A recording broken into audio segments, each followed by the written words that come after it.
출애굽기 3장 16절부터 22절까지의 말씀입니다. 출애굽기 3장 16절부터 22절까지의 말씀을 교독하겠습니다. 너는 가서 이스라엘 장로들을 모으고 그들에게 이르기를 여호와 너희 조상의 하나님 곧 아브라함과 이삭과 야곱의 하나님이 내게 나타나 이르시되 내가 너희를 돌보아 너희가 애굽에서 당한 일을 확실히 보았노라. 내가 말하였거니와 내가 너희를 애굽의 고난 중에서 인도하여 젖과 꿀이 흐르는 땅 곧 가나안 족속, 헷 족속, 아모리 족속, 브리스 족속, 히위 족속, 여부스 족속의 땅으로 올라가게 하리라 하셨다 하면 그들이 내 말을 들으리니 너는 그들의 장로들과 함께 애굽 왕에게 이르기를 히브리 사람의 하나님 여호와께서 우리에게 임하셨은즉 우리가 우리 하나님 여호와께 제사를 드리려 하오니 사흘길쯤 광야로 가도록 허락하소서 하라. 내가 아노니 강한 손으로 치기 전에는 애굽 왕이 너희가 가도록 허락하지 아니하다가 내가 내 손을 들어 애굽 중에 여러 가지 이적으로 그 나라를 친 후에야 그가 너희를 보내리라. 내가 애굽 사람으로 이 백성에게 은혜를 입히게 할지라 너희가 나갈 때에 빈손으로 가지 아니하리니. 다 같이 여인들은 모두 그 이웃 사람과 및 자기 집에 거류하는 여인에게 은폐물과 금폐물과 의복을 구하여 너희의 자녀를 꾸미라. 너희는 애굽 사람들의 물품을 취하리라. 아멘. 자, 모세에게 사명을 주신 하나님은 모세가 어떻게 그 일을 감당해야 할지를 말씀하십니다. 자, 먼저 장로들을 모으고 그들에게 말씀을 전한 후에 그들과 함께 바로에게 가서 백성을 보내라고 요구하도록 하셨습니다. 그리고 그 결과가 어떻게 될지에 대해서도 말씀해 주십니다. 바로는 강한 손으로 치기 전에는 이스라엘 백성들을 보내지 않다가 큰 이적과 기사를 통해서 치심을 받은 후에야 백성들을 보내게 될 것이라고 말씀하십니다. 그리하여 이스라엘 백성은 애굽 사람들에게 많은 재물을 취하여 애굽을 나가게 될 것이라고 말씀하십니다.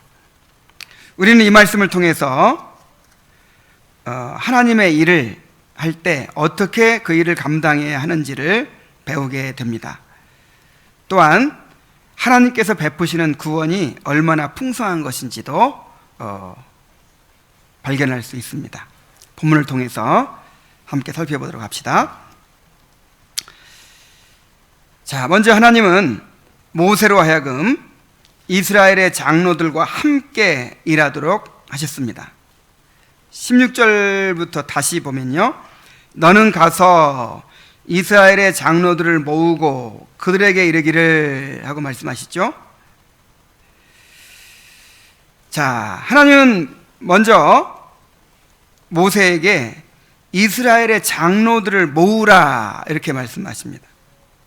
여기서 장로라 함은 이스라엘 공동체의 어른들, 지도자들을 가리키죠. 자, 이스라엘 백성들이 고센 땅에서 애굽 사람과 따로 살았죠. 따로 공동체를 이루고 살았어요. 그런데 그 이스라엘 백성들 가운데 이 장로들이 있어서 그 장로들이 이스라엘 백성을 지도했다는 것을 알 수가 있습니다. 그래서 신약교회 장로 제도의 뿌리가 바로 여기서부터 시작이 돼요. 여기서부터. 자, 이렇게 장로들을 모으고 또한 이스라엘의 장로들에게 내가 보고 들은 것을 전하라고 하십니다.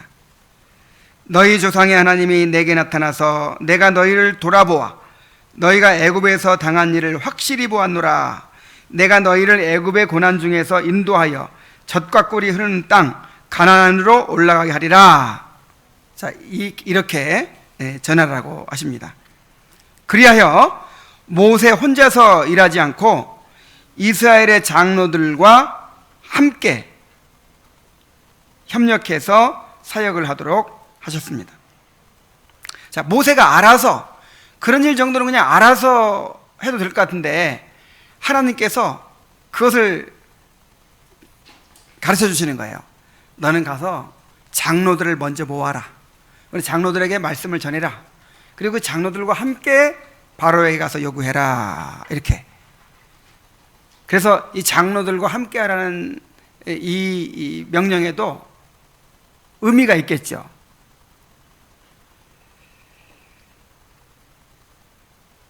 여기서 우리는 하나님의 일을 우리가 할 때 어떻게 감당해야 하는지 한 가지 원리를 발견할 수 있어요. 그것은 뭐냐면 하나님의 일은 이렇게 서로 협력해서 팀워크로 감당해야 한다는 것입니다. 하나님은 모세에게 장로들을 모으고 그들과 함께 그 일을 하라고 하셨습니다. 또한 모세에게 아론을 붙여주셨어요. 그리고 훌이나 여호수아를 붙여주셔서 함께 사역을 감당하도록 하셨습니다. 하나님은 이렇게 하나님의 일을 하는데 서로 협력하여 함께 이루어가게 하십니다. 자, 이스라엘 백성의 그 리더십을 한번 보세요. 왕 혼자 모든 것을 하지 않죠. 왕 말고도 누가 있어요? 선지자와 제사장이 있잖아요. 그래서 이 왕과 선지자와 제사장이 이스라엘 백성들을 이끌어가는 공동의 리더십이에요. 그래서 왕이 선지자의 일을 터치할 수 없고, 선지자가 왕의 일을 또 건드릴 수가 없고, 또 제사장이 선지자나 왕의 일을 할 수가 없고, 왕과 선지자가 제사장 일을 할 수 없고, 서로가 독립되어 있으면서도 또 서로 협력하도록 되어 있어요. 선지자가 왕에게 말씀을 전하기도 하고, 또 왕이 선지자를 보호하기도 하고, 이렇게 또 제사장을 보호하기도 하고요. 자, 이것이 이제 신약 교회에서는 목사와 장로와 집사의 직분으로 또 나타나죠. 목사 혼자서 목회를 하도록 하지 않으셨어요. 목사와 또 장로와 집사가 각각 고유의 기능과 역할을 가지고 그렇게 협력해서 이 교회를 이끌어가도록 하셨다 이 말이에요. 그래서 사실 목회하면 목사의 일만이 아닙니다. 장로의 일도 되는 거예요. 그리고 집사의 일도 되는 거예요. 이 교회를 이끌어가는 것이 목사, 장로, 집사가 협력해서 함께 이끌어가는 것입니다. 더 나아가서 모든 지체들이 이렇게 서로 협력하여 몸을 세우게 하셨습니다. 자, 왜 이렇게 하실까요? 하나님은 하나님 자신이 삼위일체 하나님이잖아요. 하나님 자신을 보세요.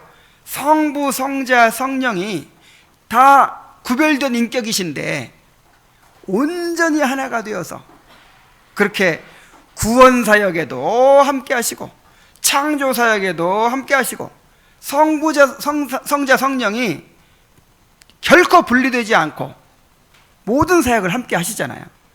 그래서 그 하나님의 형상대로 하나님의 형상인 우리도 그 하나님의 삼위일체를 반영해야 되는 거예요. 삼위일체이신 하나님의 형상을 반영해야 되는 거예요. 그래서 가정이 있는 거예요. 가정. 그래서 교회도 모든 지체들이 한 몸을 이루게 되어 있는 거예요. 또 리더십이 또 여러 사람들이 한 몸을 이루어서 하도록 되어 있는 것입니다. 이 교회는 기업과 달라요. 기업은 무엇을 중요시 여기죠? 효율성을 중요시 여기죠. 효율성. 어떤 것이 더 생산적이냐, 효율적인 결과가 좋으냐, 그래가지고 모든 초점을 거기에 맞춰요. 그러나 교회는 효율성이 아닙니다. 어떻게 하면 교회가 더 효율적으로 일을 할 수 있나, 더 수월하게 일을 할 수 있나, 더 많은 일을 할 수 있나, 이게 초점이 아니에요. 늦게 가더라도, 일을 좀 덜 하더라도 함께 하는 것이 목적이에요. 이 교회 여러 가지 일을 하다 보면은 뭔가 같이 의논해서 또 서로 도와서 이렇게 하려고 하면 너무 힘들죠. 의견이 맞아야지.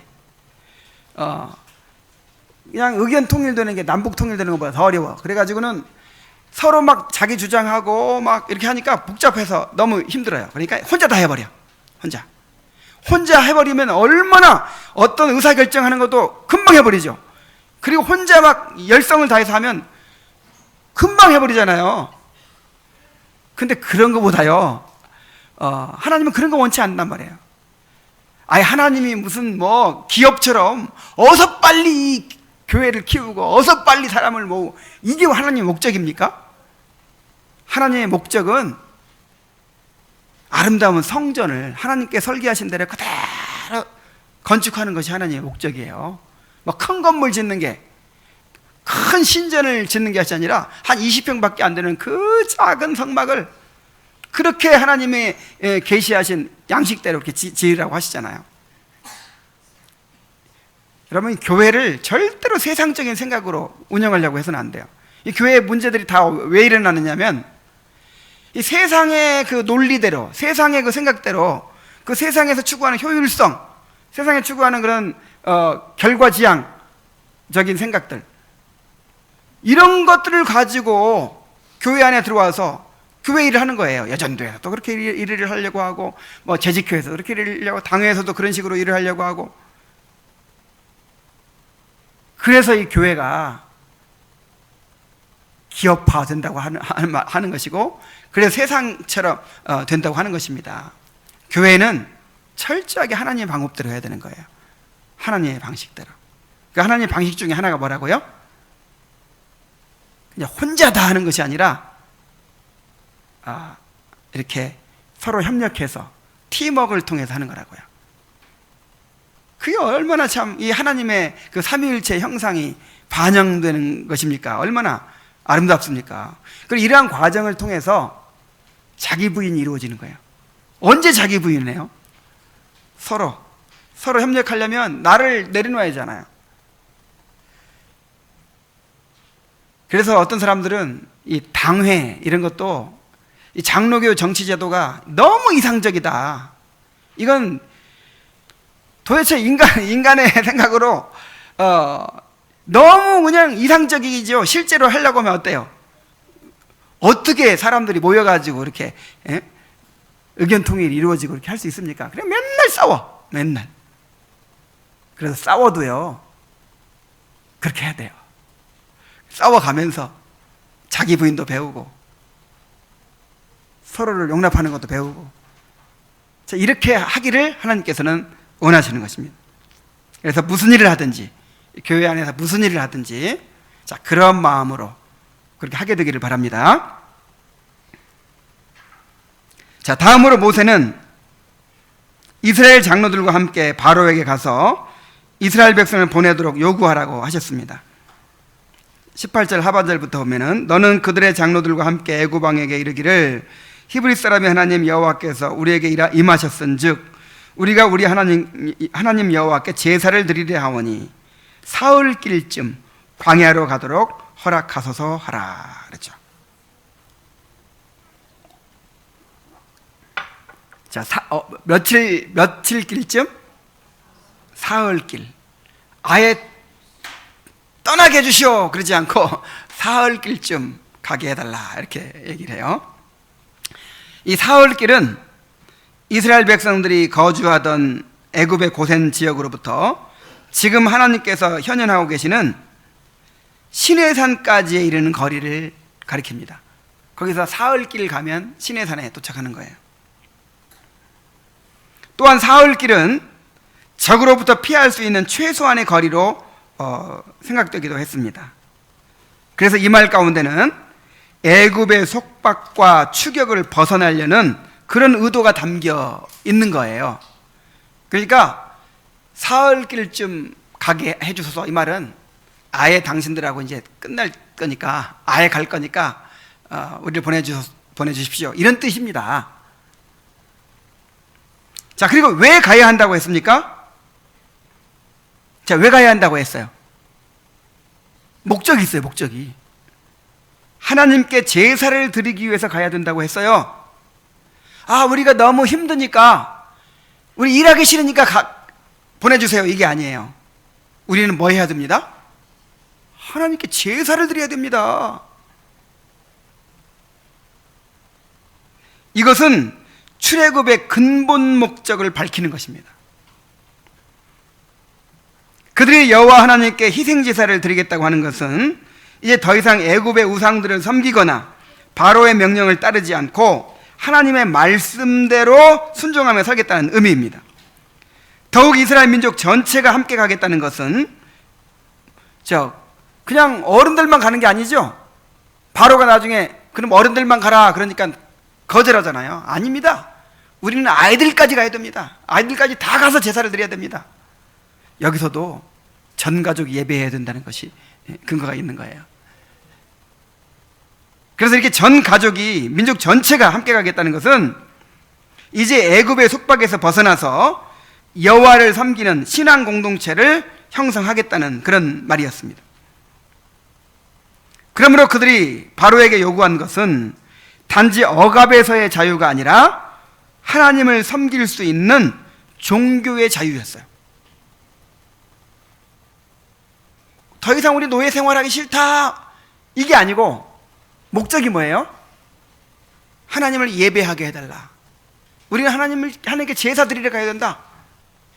제사 드리러 가게 해달라. 이게 요구 사항이었어요. 자, 이것은 우리가 고난 가운데에서 무엇을 구해야 하는지를 보여줍니다. 이스라엘 백성이 하나님께 제사를 드리기 위해 애굽에서 벗어나야 했던 것처럼, 자, 다윗이 하나님을 예배하기 위해서 고난에서 건져달라고 기도했던 것처럼 우리도 목적이 분명해야 합니다. 우리 시편 강해를 할 때 다윗이 항상 어떻게 기도합니까? 고난에서 건져달라고 할 때 왜 건져달라고 해요? 그리하여 하나님의 성전에 나가서 예배할 수 있게 해주시옵소서. 하나님을 증거할 수 있게 해주시옵소서. 내가 하나님을 찬양하게 해주시옵소서. 자, 이렇게 이야기하잖아요. 단지 고난에서 벗어나는 것 자체가 목적이 되어서는 안 됩니다. 하나님을 섬기게 되는 것이 목적이 되어야 합니다. 하나님의 뜻을 행하기 위해서 이러한 억압과 속박에서 벗어나야 된다고 하는 것이 분명해야 돼요. 더 나아가서 우리가 구하는 모든 일들의 궁극적인 목적이 무엇이어야 하는지를 보여줍니다. 우리가 왜 건강해야 하고, 우리가 왜 돈을 더 많이 벌어야 합니까? 우리가 왜 더 좋은 직장을 가져야 하고, 여가 시간이 더 많아져야 합니까? 왜 더 좋은 집으로 이사해야 합니까? 우리가 구하는 것이 다 무엇 때문이어야 돼요? 하나님을 섬기기 위한 것입니다. 하나님을 예배하기 위한 것입니다. 우리가 하나님의 뜻을 행하기 위해서 집도 필요하고 이사도 필요하고 직장도 필요하고 우리가 구하는 모든 것이 다 필요한 거예요. 그 목적을 위해서 다른 것을 다 구해야 돼요. 이것이 바로 먼저 그의 나라와 그의 의를 구한다는 의미입니다. 우리는 무엇을 구하든지 다 하나님을 섬기기 위한 목적이 되어야 돼요.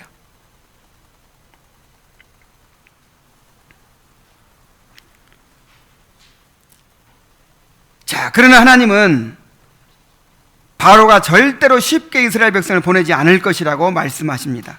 19절로 20절에 보면은 내가 아노니 강한 손으로 치기 전에는 애굽 왕이 너희가 가도록 허락하지 아니하다가 내가 내 손을 들어 애굽 중에 여러 가지 이적으로 그 나라를 친 후에야 그가 너희를 보내리라 그랬어요.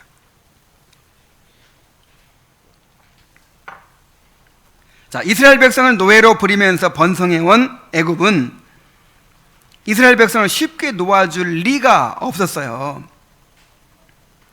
자, 미국의 남북전쟁이 왜 일어났죠? 주로 그 노예 제도 때문이었죠. 이 북부 지역은 상공업지대이기 때문에 노예 제도가 필요가 없어요.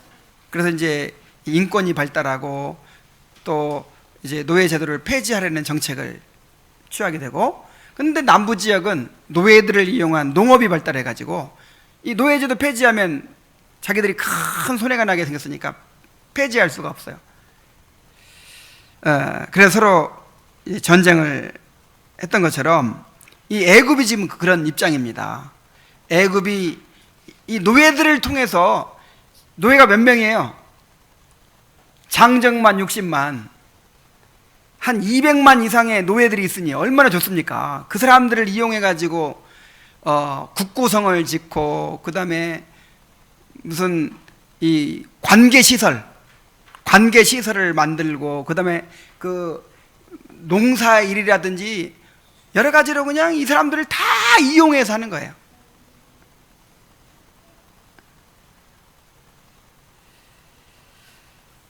그런데 하루아침에 노예들이 빠져나가 버리면 국가 경제가 어떻게 되겠습니까? 더구나 이스라엘 백성은 종교의 자유를 요구하고 있어요. 자기들의 신인 여호와께 제사를 드리겠다는 것이죠. 그런데 이것은 애굽의 신들에 대한 중대한 도전이었기 때문에 애굽의 입장에서는 도저히 받아들일 수가 없는 것이었습니다. 그래서 강한 손으로 치기 전에는 애굽 왕이 너희가 가도록 허락하지 않을 것이다 라고 하십니다. 하나님께 손을 들어 애굽 중에 여러 가지 이적으로 그 나라를 친 후에야 그가 너희를 보내리라고 하십니다. 여기서 우리가 두 가지 사실을 발견하게 됩니다. 한 가지는 바로의 입장에서, 자, 바로의 입장에서 한번 생각해 보세요. 바로가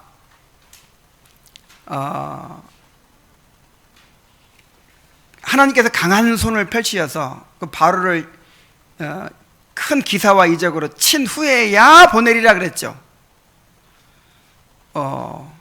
바로가 쉽게 보내지 않았어요. 그래가지고 얻은 것이 무엇입니까? 그냥 내 백성을 보내라 그랬을 때 그냥 보내버렸으면 얼마나 좋았을까요? 뭐 조금 경제적으로 어렵긴 했겠지만 아무런 뭐 재앙이나 그런 거 만나지 않았겠죠. 근데 몇 번이나 거절했어요? 한 10번 이상을 거절했어요. 그때마다 하나님의 손이 바로를 치셨죠. 애굽을 치셨죠.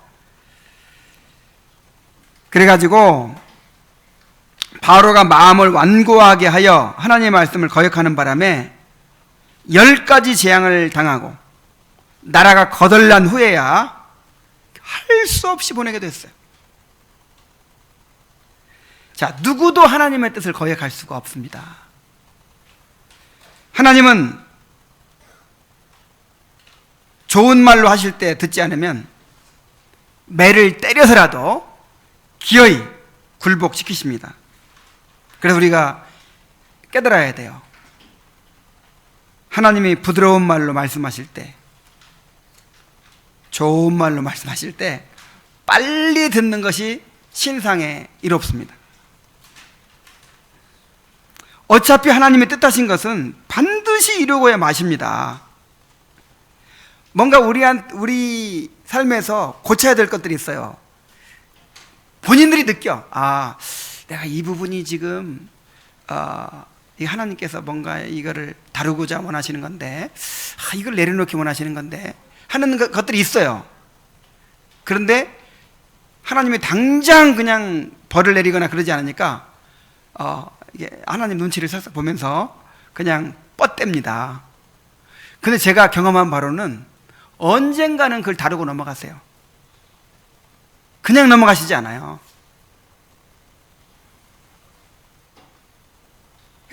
그래서 지금 생각해 보니까 아이고, 내가 일찍 하나님께 굴복하고 내가 순종했으면 좋았을 걸. 이 삶을 낭비하고 그냥 그렇게 하나님과 계속해서 줄다리기 하면서 그렇게 살다가 그냥 고생만 하는 거예요.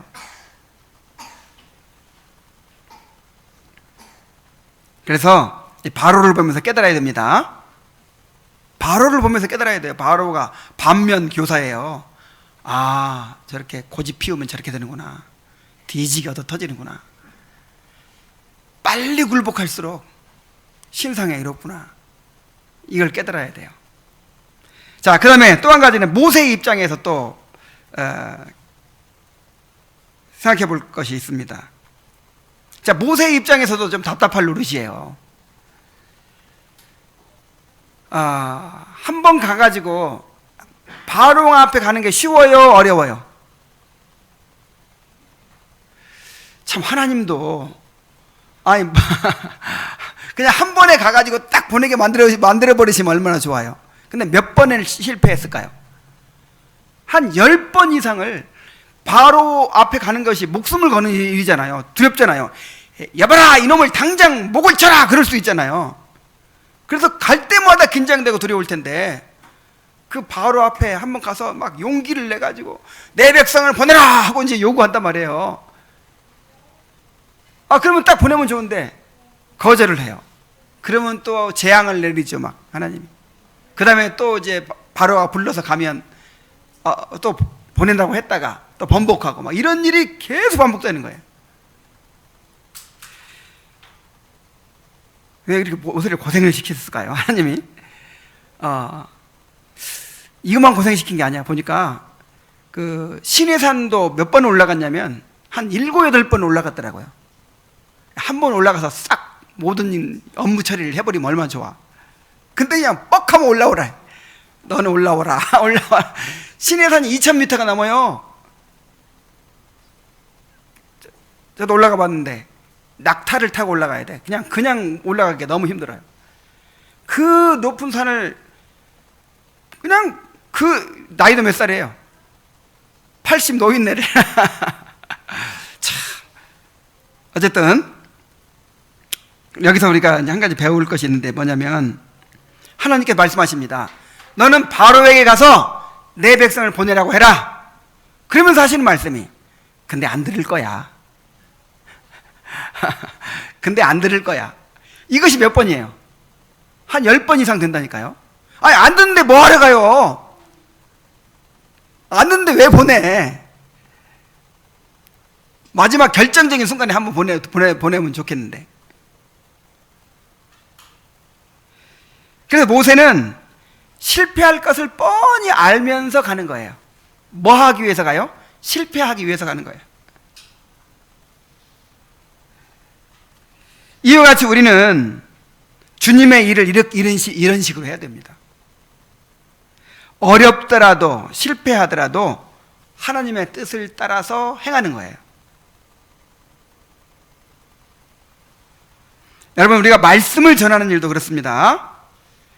또 교회를 개혁하는 일도 그렇습니다. 우리가 하나님의 말씀대로 순종한다고 해서 반드시 그 일이 성공하리라는 보장이 없어요. 여러분, 우리나라 역사 가운데 개혁이 성공한 예가 있습니까? 뭔가 나라를 개혁한다 해가지고 그 개혁이 성공한 예가 있어요? 개혁은 다 실패로 돌아가게 돼 있어요. 근데 왜 합니까, 그걸? 옳은 일이기 때문에 이제 하려고 하는 것이죠. 여러분, 교회를 개혁한다는 거, 하나님의 말씀을 전한다는 거, 이런 것은 이게 결과가 보장되어 있질 않아요. 근데 왜 해요? 하나님이 하라고 하니까 하는 거예요. 하나님이 하라고 하니까. 예를 들어서 에레미야 같은 사람, 에레미야가 위대한 선지자지만 에레미야는 실패가 예정되어 있는 선지자야. 너는 가서 이렇게 말씀을 전하라. 그렇게 하시면서 근데 안 들을 거야. 이 백성들 안 듣고 결국은 다 내가 이 백성들을 다 재앙을 내릴 거야. 근데 왜 보내?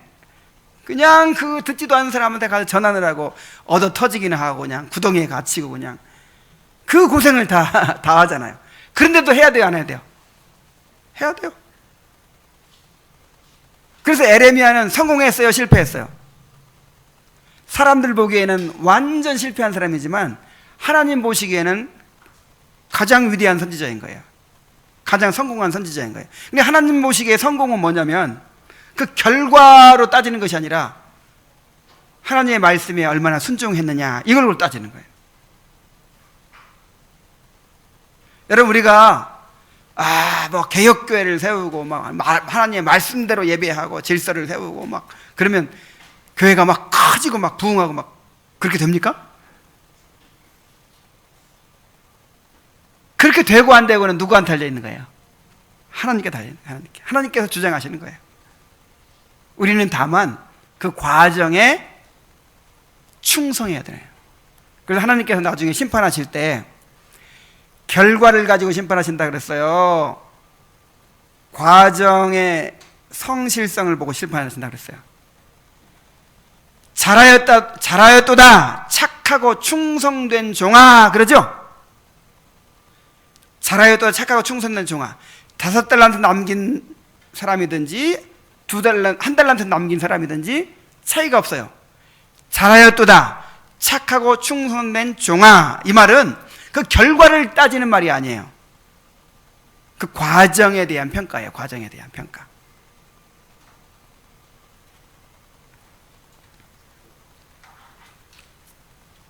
결과는 하나님이 책임지십니다. 우리는 다만 하나님의 말씀에 순종할 따름이죠. 그래서 어떤 경우에는 실패하는 것도 하나님의 뜻이에요.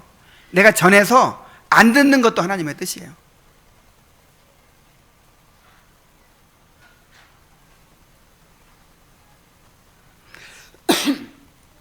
결과를 하나님께 맡기고 정말 하나님께서 말씀하신 대로 순종하는 성도들 되길 바랍니다. 자, 그리고 이제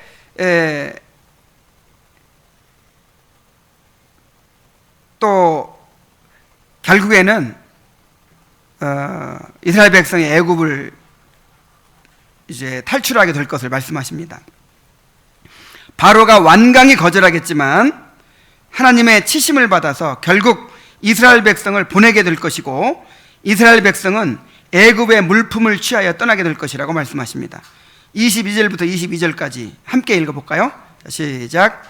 내가 애굽 사람으로 이 백성에게 은혜를 입히게 할지라 너희가 나갈 때에 빈손으로 가지 아니하리니 여인들은 모두 그 이웃 사람과 및 자기 집에 거류하는 여인에게 은폐물과 금폐물과 의복을 구하여 너희의 자녀를 꾸미라. 너희는 애굽 사람들의 물품을 취하리라. 자, 이스라엘 백성은 고센 땅에 따로 살았는데 여기에 등장하는 애굽 사람, 이웃 사람, 자기 집에 거류하는 여인은 어떤 사람들을 가리킬까요? 자, 지금 애굽 사람들만 따로 사는 데가 있고 이 고센 땅은 누구만 살아요? 이스라엘 백성도 살잖아요. 근데 이스라엘 백성들을 노예로 부리기 위한 관리자들이 있었을 거예요. 애굽의 관리자들. 그리고 애굽의 관리자들이 자기 집에 하인으로 이제 그 이스라엘 사람들을 부렸겠죠.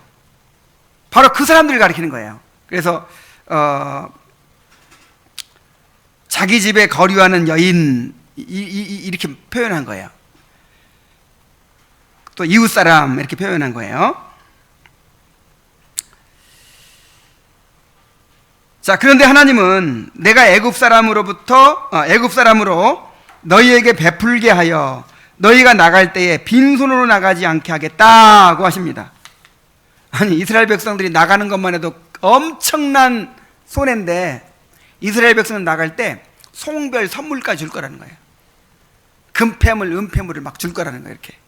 그래가지고 막 나가면서 빈손으로 나가는 게 아니라 엄청난 막 재물을 가지고 나가게 만들겠다는 거예요.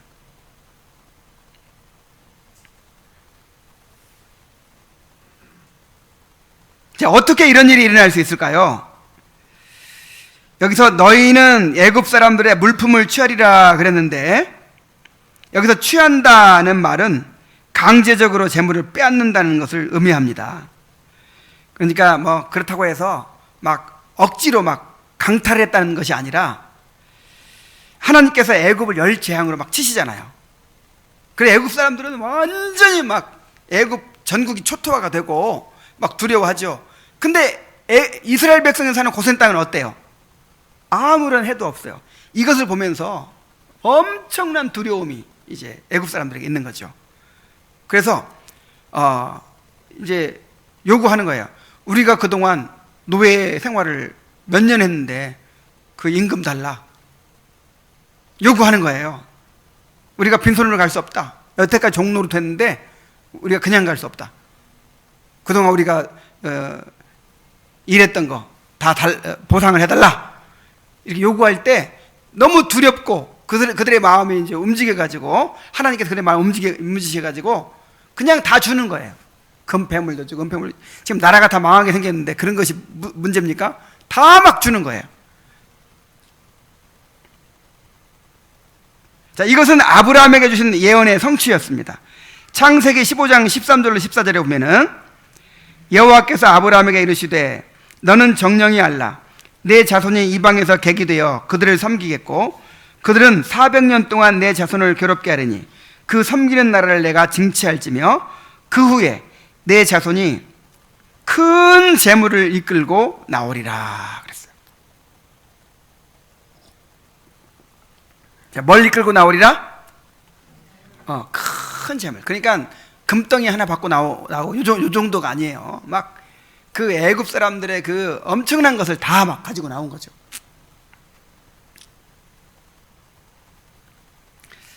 자, 하나님은 이스라엘 백성이 단지 애굽에서 탈출하는 것만을 생각하지 않으셨습니다. 그들이 노예 생활을 하면서 고생한 모든 대가를 다 받아서 나오게 하셨습니다. 이렇게 하나님의 은혜로 얻은 것들 중에서 나중에 성막을 지을 때 예물을 드린 것입니다.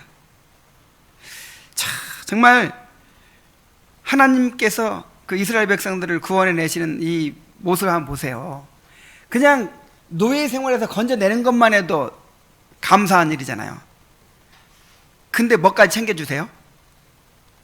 금폐물, 은폐물까지 챙겨서 빈손으로 나오게 하지 않으시고 그냥 큰 재물을 가지고 나오게 하시는 거예요. 그동안에 애굽에서 고생했던 그것들을 다 보상해 주시는 거예요. 이것은 하나님의 구원이 얼마나 풍성한가 하는 것을 보여주는 것입니다.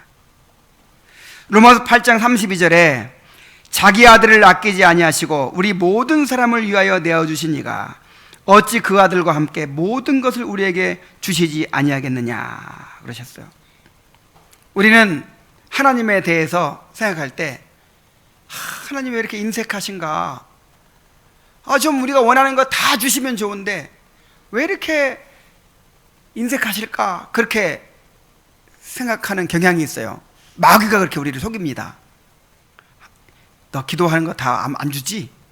하나님은 웬만해서는 안 주셔. 되도록이면 안 주셔. 하나님은 인색하셔. 이게 누구의 음성이에요? 근데 그렇지 않다는 거예요. 자기 아들을 아끼지 아니하시고 우리 모든 사람을 위하여 내어주신 이가, 한번 생각해 보세요. 자기 독생자를 아끼지 않고 내어주셨어요. 자, 자기 독자를 아끼지 않고 내어주었던 사람 있죠. 누구죠? 아브라함. 아브라함이 자기 독자를 아끼지 않고 내어주었다 이렇게 하나님이 평가하셨잖아요. 그런 것처럼 아브라함에게 이삭이 있는 것처럼 하나님에게는 독생자 예수 그리스도가 계시는 거예요. 그 예수 그리스도는 하나님 자신이에요. 자신의 전부예요.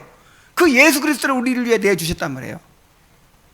근데 하나님께서 우리에게 아끼실 것이 무엇이 있겠어요? 하나님은 우리에게 후히 주십니다. 얼마든지 후히 주시고 베풀어 주시고자 하십니다. 그런데 우리가 구하는 거 다 안 주시는 것은 왜 그래요? 누구를 위해서? 우리를 위해. 여러분, 부잣집 아들이라고 달라는 거 다 줍니까? 그냥 먹고 싶은 대로 다 먹게 해주고 그냥 뭐 갖고 싶은 대로 다 갖게 해주고 그래요?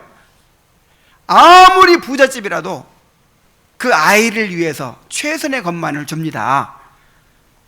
그래도 하나님께서 우리에게 이렇게 안 주시는 것처럼 느껴지는 거예요. 그래서 실상은 그렇지 않아요. 하나님은 우리에게 너무나도 후하신 하나님이십니다.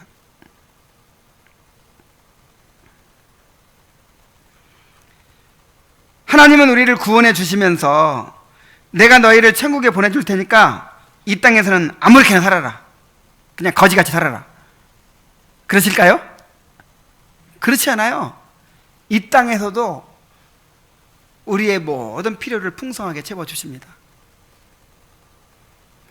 그래서 주기도문 가운데 어떤 기도가 있어요? 우리에게 일용할 양식을 주시옵고 라는 기도가 있잖아요. 우리의 육신의 모든 필요도 누구한테 구하라는 거예요? 하나님 구하라는 것이고, 또 우리의 모든 필요도 누가 책임지신다는 거예요? 하나님께 책임지신다는 것입니다.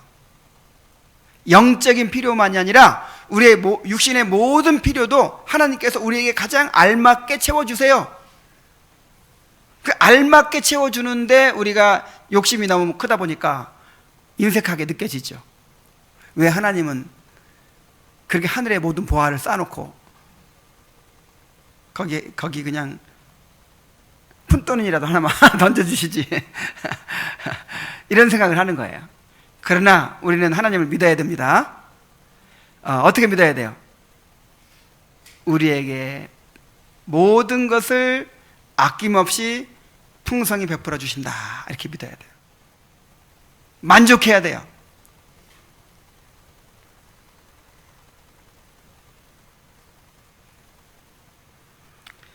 하나님께서는 이 땅에서도 우리가 평안하고 풍족한 삶을 살게 해주심으로써 하나님의 선하심을 알게 하십니다. 그러므로 우리가 이 땅에 살 동안에도 부족함 없이 모든 필요한 것들을 공급해 주실 것을 믿어야 돼요. 내일 일을 위하여 염려하지 말라 그러잖아요. 너에게 필요한 것을 하나님께서 아신다 그러잖아요.